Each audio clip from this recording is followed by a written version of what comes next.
Today we're looking at the rule breakers of the periodic table. We know the Aufbau principle tells us to fill orbitals from lowest energy to highest. But atoms don't follow rules. They follow stability. Before we proceed, Leaky, subscribe and share the video. Thanks. Think of an atom like a person trying to balance a heavy load. If shifting one electron makes the whole atom more balanced and symmetrical, the atom will do it every single time. We call this half-filled and fully filled stability. First we look the half-filled stability first. Let's look at the chromium group. These atoms are obsessed with being half full. Take chromium. Its atomic number is 24. Based on Aufbau rules, you'd expect its electronic configuration as argon 4s2 3d4.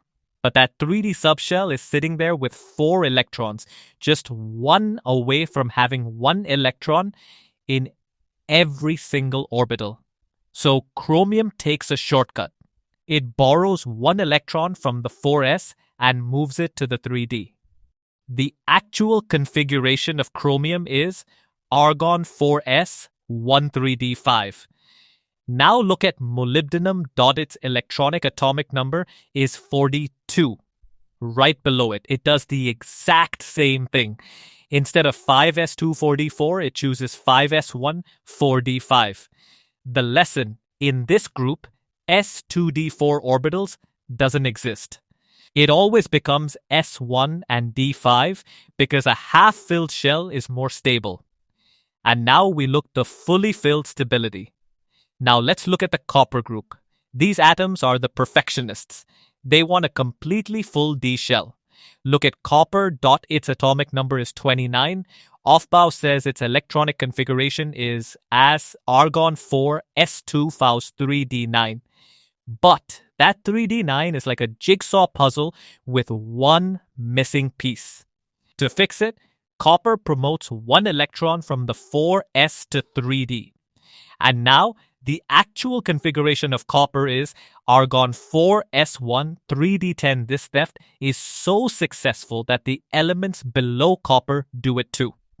Silver, instead of 5s2 4d9, it becomes 5s1 4d10. Gold, instead of 6s2 5d9, it becomes 6s1 5d10.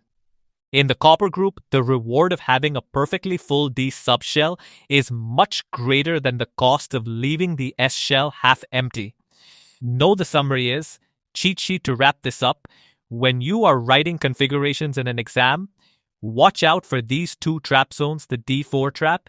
If your configuration ends in S2D4, change it to S1D5. The D9 trap, if your configuration ends in S2D9, change it to S1D10.